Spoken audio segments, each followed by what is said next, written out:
오늘 하나님께서 주신 말씀은 고린도전서 7장 25절에서 40절까지 말씀입니다. 고린도전서 7장 25절부터 40절까지 말씀입니다.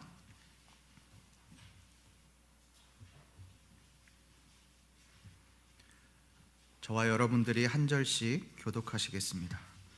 처녀에 대하여는 내가 주께 받은 계명이 없으되 주의 자비하심을 받아서 충성스러운 자가 된 내가 의견을 말하노니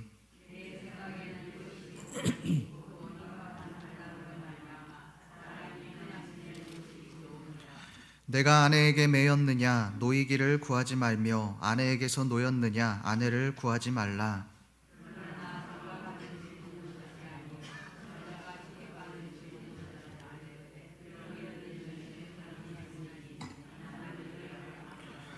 형제들아 내가 이 말을 하노니 그때가 단축하여진 고로 이후부터 안에 있는 자들은 없는 자 같이 하며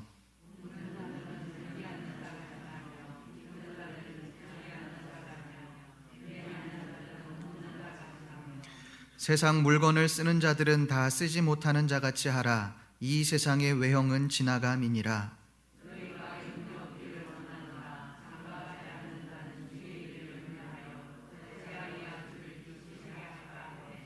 장가간 자는 세상 일을 염려하여 어찌하여야 아내를 기쁘게 할까 하여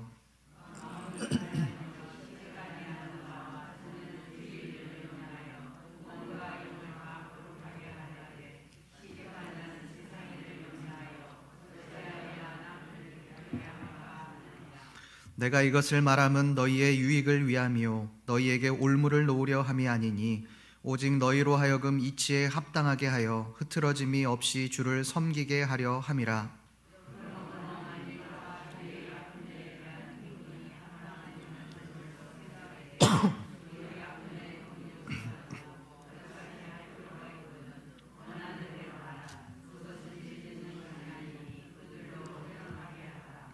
그러나 그가 마음을 정하고 또 부득이한 일도 없고 자기 뜻대로 할 권리가 있어서 그 약혼녀를 그대로 두기로 하여도 잘하는 것이니라.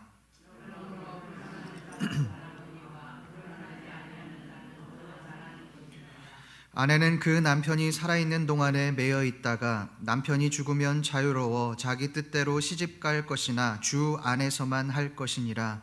그러나 내 뜻에는 그냥 지내는 것이 더욱 복이 있으리로다. 나도 또한 하나님의 영을 받은 줄로 생각하노라. 아멘. 여러분이 성경책에 보시면 오늘 말씀에 이 소제목이 작게 쓰여 있습니다. 이 소제목을 자세히 보시면 뭐라고 쓰여 있습니까? 처녀와 과부에게 주는 권면이라고 써 있습니다. 말 그대로 이 오늘 말씀은 바울이 처녀와 과부에게 주는 권면의 말씀입니다. 오늘 말씀의 내용을 표면적으로 간단하게 정리하면 이렇습니다. 처녀에게는 될 수 있으면 결혼하지 말고 그냥 지내는 것이 좋겠다. 또 과부에게는 남편이 만약 죽게 된다면 자유로워지기 때문에 자기 뜻대로 다시 결혼을 해도 좋으나 내 생각엔 그냥 지내는 것이 좋겠다. 처녀나 과부 모두에게 바울은 오늘 말씀에서 결혼을 하지 말고 심지어는 남편이 죽어도 그냥 지내는 것이 좋겠다라고 그렇게 말씀을 합니다. 여러분, 과연 이것이 바울이 오늘 말씀에서 말하고자 하는 말일까요? 바울은 왜 이런 말을 하고 있을까요? 분명 이유가 있을 겁니다. 그 이유를 알기 위해 오늘 본문 말씀을 한번 자세히 살펴보겠습니다. 오늘 말씀은 크게 두 부분으로 나뉘어집니다. 25절부터 35절까지는 이 처녀에 대한 권면의 말씀, 또 36절부터 40절까지의 말씀은 이 약혼녀와 과부에 대한 권면의 말씀을 하고 있습니다. 먼저 이 처녀에 대한 말씀을 우리가 살펴보겠습니다. 우리 25절 말씀을 함께 읽어보겠습니다. 시작. 처녀에 대하여는 내가 주께 받은 계명이 없으되 주의 자비하심을 받아서 충성스러운 자가 된 내가 의견을 말하노니. 바울은 이 처녀에 대한 견해를 말하면서 명확하게 말하는 것이 있습니다. 그것은 내가 주께 받은 계명이 없으되라는 말입니다.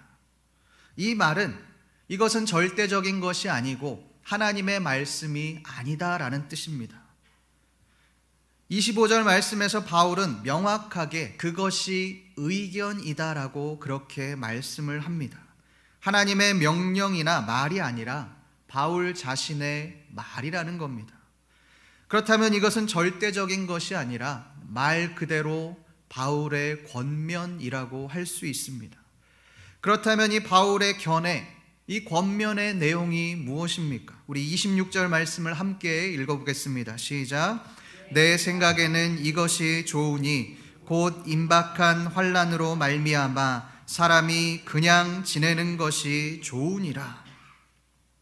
처녀들에게 이 결혼을 하지 않고 그냥 지내는 것이 좋다는 것입니다. 결혼에 대해서 바울은 아주 부정적으로 이야기를 하고 있습니다. 27절 말씀에도 보면 이렇게 얘기합니다. 내가 아내에게 매였느냐 노이기를 구하지 말라. 결혼을 매였다는 말로 표현을 합니다.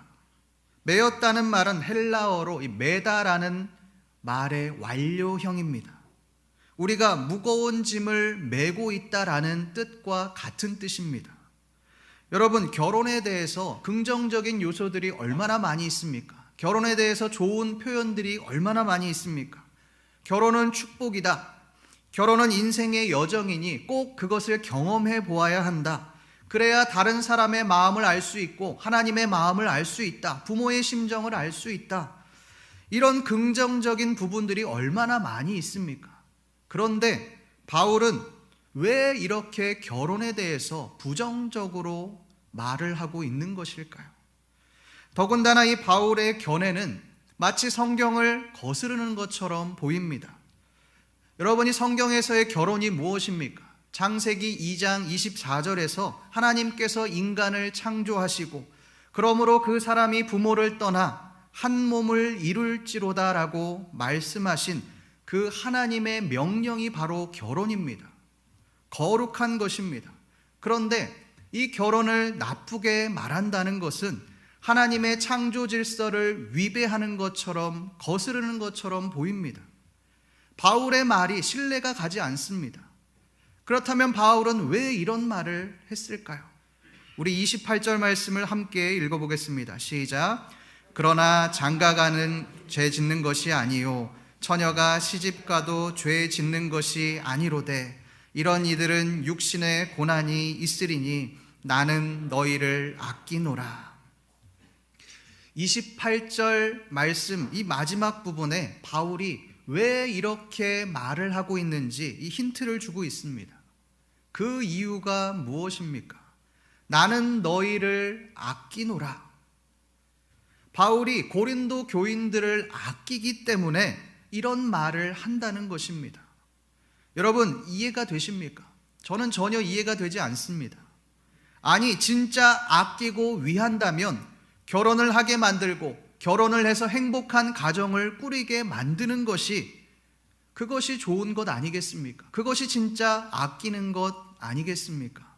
그런데 결혼을 하지 말라고 이야기하는 것이 어떻게 아끼는 것이 될 수 있습니까?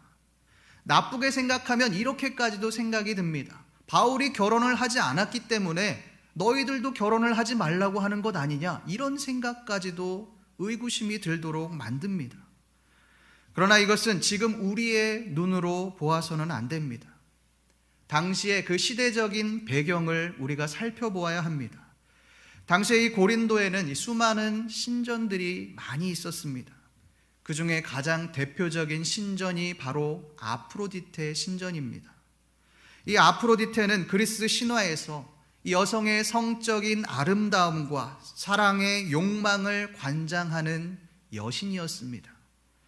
당시 이 아프로디테 신전에는 성적인 음행을 자행하는 그 여사제가 1000여 명이나 있었습니다. 그만큼 성적으로 문란한 삶을 살았다는 겁니다. 이것이 팽배하게 고린도 전체에 퍼져 있었다라고 하는 것입니다. 고린도는 이런 성적인 타락이 극심했던 곳입니다. 돈만 있으면, 능력만 있으면 예쁜 여자와 하룻밤을 쉽게 보낼 수 있었습니다. 그러다 보니 이 여인들 중에는 자기의 몸을 팔아 생계를 유지하는 사람도 있었습니다. 여러분, 이러한 성적인 타락의 관점에서 이들에게 결혼이 주는 의미가 무엇이겠습니까? 책임이 아닙니다. 문란한 성적 생활을 유지하기 위한 하나의 수단인 겁니다. 지금도 그렇지만 고대 사회에는 철저히 남성 중심의 사회였습니다. 남성 마음대로, 남자가 마음대로 아내를 취하고 여인을 취하고 또한 마음에 들지 않으면 아내를 바꾸는 일들이 팽배했습니다. 여성은 남성의 소유물이었습니다. 이런 관점에서 처녀에게 결혼을 하지 말라고 하는 그 바울의 권면, 결혼을 하지 않아도 좋다라고 이야기하는 이 바울의 권면은 당시에 가히 획기적인 말이었습니다. 왜 그렇습니까? 당시의 여인들은 자신의 의사와는 상관없이 무조건 결혼을 해야 했기 때문에 그렇습니다. 자기가 원하든 원하지 않든 결혼을 하는 것이 지극히 당연한 일이었습니다. 결혼을 하지 않는 사람은, 그 여인은 죄인으로 취급을 받을 만큼 당시의 사회적인 분위기가 그랬습니다. 그런데 바울은 처녀에게 결혼을 하지 않아도 괜찮다라고 말을 하고 있는 겁니다. 여러분, 이것이 무엇을 의미합니까? 더 이상 남성의 소유물로 살지 않아도 좋다, 이 말을 하는 겁니다. 너희는 더 이상 남성의 소유물, 남성의 전유물이 아니다. 남성의 소유물로 전락해버린 그 여인들을 보호하고 격려하고 위로하고 있는 것입니다. 그렇다면 여러분, 과부는 어떻습니까? 우리 39절에서 40절 말씀을 함께 읽어보겠습니다. 시작. 아내는 그 남편이 살아있는 동안에 매여 있다가 남편이 죽으면 자유로워 자기 뜻대로 시집갈 것이나 주 안에서만 할 것이니라. 그러나 내 뜻에는 그냥 지내는 것이 더욱 복이 있으리로다. 나도 또한 하나님의 영을 받은 줄로 생각하노라. 결혼해서 매여 있다가, 그 남편에게 매여 있다가 남편이 죽게 되면 자유로워지기 때문에 자기 뜻대로 마음대로 다른 남자에게 시집을 가고 또 결혼을 해도 좋다. 그러나 나는 그냥 지내는 것이 더 복이 있다고 생각한다. 이렇게 바울이 말을 합니다. 여러분, 이 말씀 자체만 놓고 보면 바울이 과부의 권리, 이 여인의 권리를 박탈하고 있는 것처럼 보입니다. 과부가 재혼을 하는 것, 그것이 무슨 문제가 됩니까? 전혀 문제가 되지 않습니다. 과거 우리나라에서는 남편을 사별한 여인들이 재혼을 하면 남편을 배반한 것처럼 여기기도 했습니다. 유독 여성에 대해서 더욱 그런 시선, 그런 편견을 가지고 있었던 것이 사실입니다. 그러나 바울은 이러한 관점으로 재혼을 하지 말라, 재혼을 안 했으면 좋겠다라고 말하는 것이 아닙니다. 당시의 헬라 문화권에서 남편을 사별한 그 여인들이 재혼을 하는 것은 아무런 문제가 되지 않았습니다. 거리낌이 없었습니다. 누구도 그 여인을 정죄하지 않았습니다. 오히려 재혼을 하면 살아가는데 더 많은 도움이 되는 것이 사실이었습니다. 지금도 그렇지 않습니까? 아무리 남편이 밉고 마음에 들지 않아도 그 미운 남편이라도 있으면 사람들이 쉽게 무시하지 않습니다. 쉽게 보지 않는 그런 상황들이 있는데 남편이 없는 그 여인은 무시를 하는 그런 풍조가 어느 정도는 남아있는 것 같습니다. 그런데 왜 바울은 사별을 한 그 과부에게 재혼하지 말고 혼자 살아가는 것이 좋겠다라고 말을 하고 있습니까? 도대체 왜 처녀들로 하여금 결혼을 하지 않는 것이 좋겠다라고 그렇게 말을 하고 있을까요? 처녀에게는 여인을 보호한다라는 그러한 명목으로 친다 할지라도 과부에게는 이러한 것이 해당 사항이 전혀 없습니다. 그렇다면 이 바울이 이렇게 말하는 데에는 단순히 여성을 보호하기 위한 목적뿐만 아니라 근본적인 이유가 따로 있을 겁니다. 과연 그 근본적인 이유가 무엇이겠습니까? 우리 32절부터 34절 말씀을 함께 읽어보겠습니다. 시작.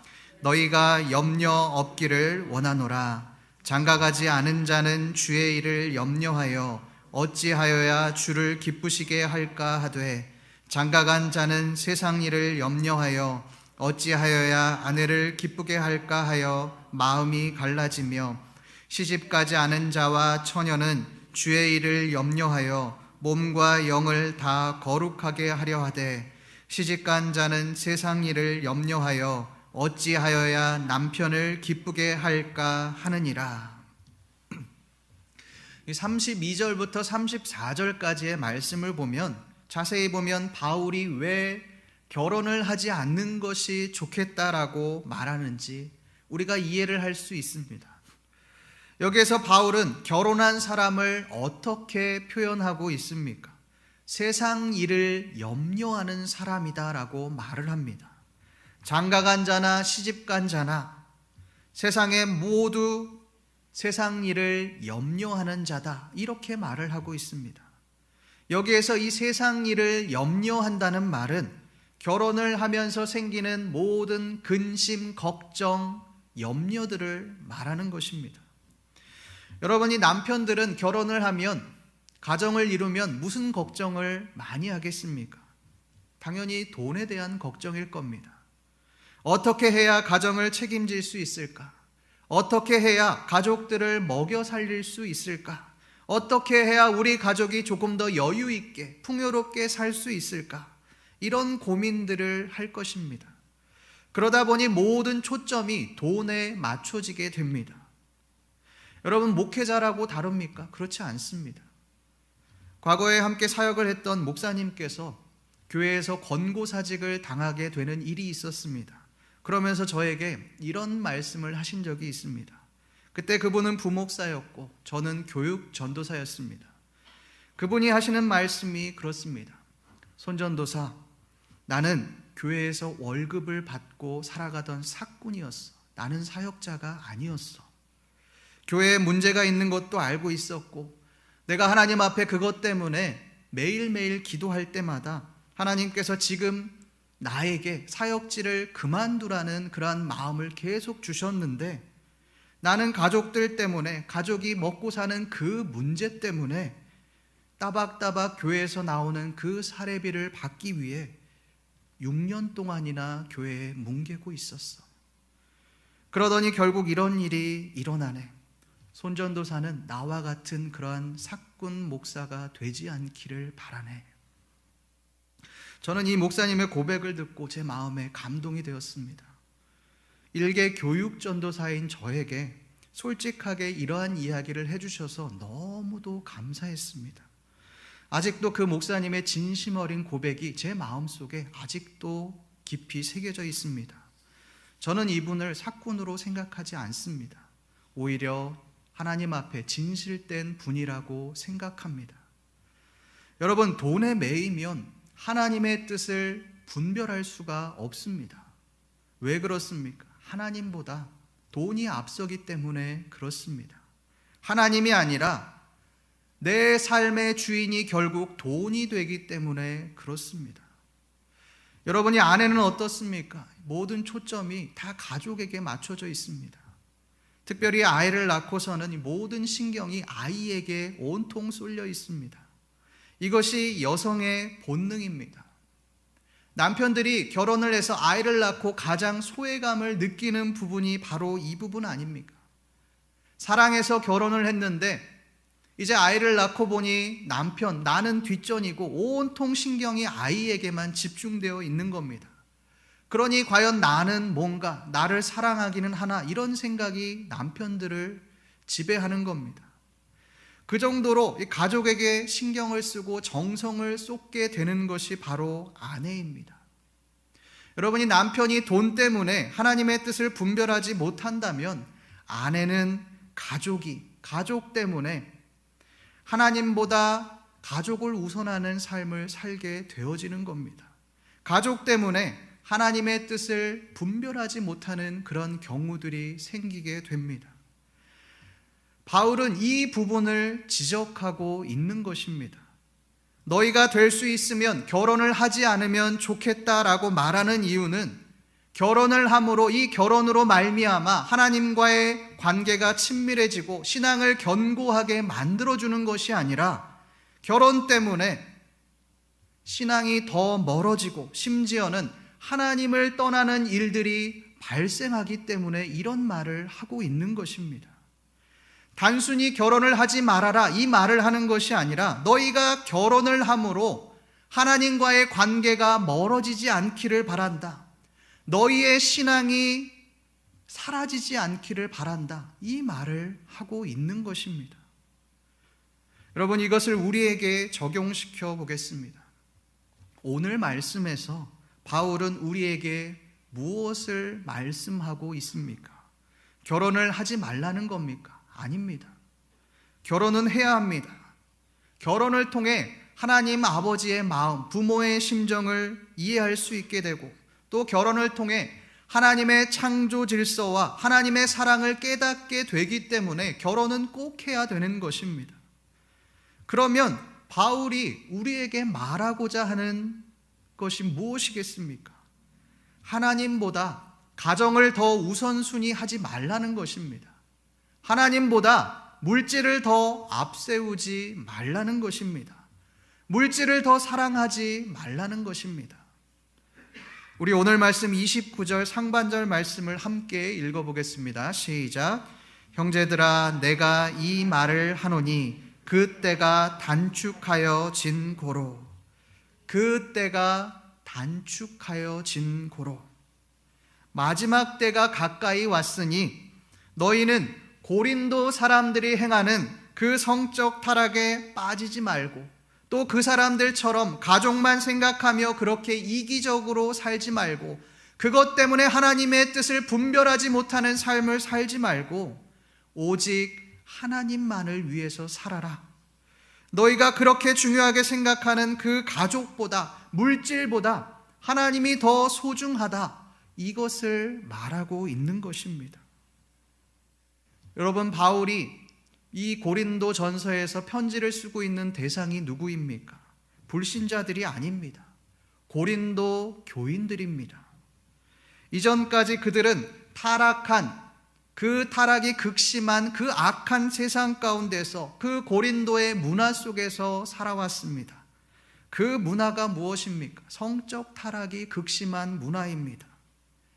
자기만 생각하는, 자기의 가족만 그 이익만 추구하는 이기적인 문화입니다. 그런데 그들이 그리스도인이 된 이후에도 여전히 옛사람을 버리지 못하고 동일하게 타락한 문화 속에서 살아가는 그 고린도 교인들을 보며 바울은 그리스도인들은 세상의 풍조를 따라 사는 사람들이 아니다.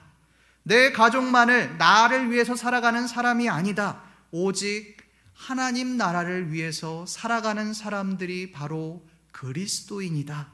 이것을 말하고 있는 것입니다. 성도 여러분, 저도 목사이지만 동기 목사님들과 이야기를 해보면 목회자로 살면서 가장 마음 아픈 순간이 있다고 이야기를 합니다. 그때가 언제인지 아십니까? 아이가 먹고 싶은 것이 있는데 돈이 없어서 사주지 못하는 경우입니다. 아이가 배우고 싶은 것이 꼭 해보고 싶은 것이 있는데 그래서 학원을 좀 보내달라고 이야기하는데 목회자라 돈이 없어서 학원을 보내주지 못하는 그 현실에 눈물이 난다고들 그렇게 이야기를 합니다. 그만큼 목회자도 돈에 대해서 자유롭지 못한 겁니다. 인간이기 때문에 어쩔 수 없습니다. 저도 결혼하고 아이 셋을 낳고 보니 매달이 힘이 듭니다. 어렵습니다. 그때마다 가끔은 이런 생각이 듭니다. 돈이 많아서 어려움을 겪지 않으면 참 좋겠다. 얼마 전에 이 동기 목사님이 사역을 접고 사역을 내려놓고 이 청소 사업에 뛰어들었습니다. 그래서 월 1,000만 원의 수익을 내는 그런 사업가가 되었습니다. 유튜브에 나오는 그 인터뷰 영상을 보며 참 부럽다는 생각도 했습니다. 실제로 그 동기 목사님이 저에게 진지하게 같이 해보지 않겠냐 이런 말도 했습니다. 그런데 저는 그 말을 듣고서 거절했습니다. 왜냐하면 저에게는 하나님께서 주신 사명이 있기 때문에 그렇습니다. 제가 신학을 처음 시작할 때 이렇게 하나님의 사랑을 입었기 때문에 나와 같이 그 상처 입은 자들, 또 연약한 자들에게 복음을 전하고 또 하나님의 사랑을 전하는 자로 살고자 하는 그 사명이 아직도 저를 버티게 해주기 때문에 그렇습니다. 돈보다, 물질보다 하나님이 주시는 그 사명이 더 소중하기에 그것이 아무리 저에게 많은 돈을 준다고 할지라도, 많은 돈을 벌게 해준다 할지라도 저는 돈을 위해서 살아갈 수가 없는 겁니다. 성도 여러분이 오늘 말씀에서 이 바울이 말하고자 하는 것이 무엇이겠습니까? 단순히 결혼하지 마라 이것을 말하는 것이 아닙니다.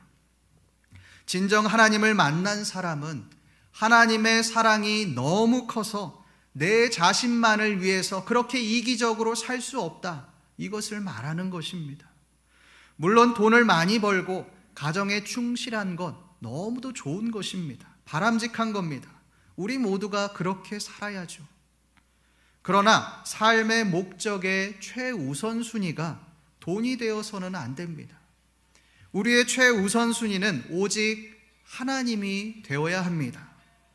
하나님이 당장 지금이라도 돈을 포기하고 나를 쫓아라, 지금 하고 있는 것들을 내려놓고 오직 나만을 위해서 살아가라, 그것을 포기해라 라고 말한다면 그것을 당장 내려놓을 수 있어야 합니다. 아프리카 사람들을 섬기며 평생을 사역했던 이 슈바이처는 예수님을 위해 3가지를 포기했다라고 그렇게 말을 합니다. 첫 번째, 그가 사랑하던 자신의 음악을 버렸습니다. 이 슈바이처의 파이프 오르간 실력은 정평이 많이 나서 베를린 하모니 단원으로 연주할 정도로 그 실력이 뛰어났다고 합니다. 그러나 그것을 예수님을 위해 포기하고 내려놓았습니다. 두 번째로 그는 자신의 철학을 버렸습니다. 그는 대학에서 이미 철학 강의를 할 정도로 뛰어난 철학자였습니다. 그러나 그 자신의 업적을 내려놓았습니다. 마지막으로 3번째, 그는 자신이 가진 물질을 내려놓았습니다.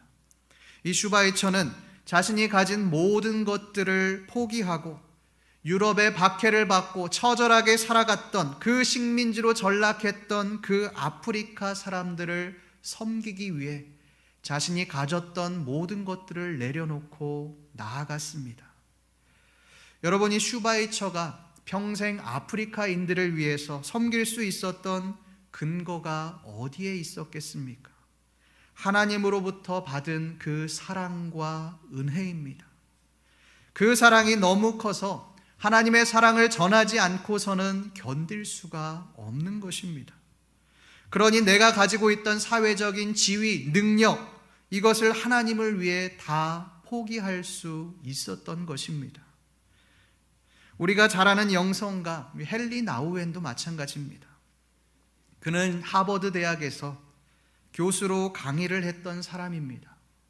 세계 최고의 대학에서 교수로 활동했던 사람입니다.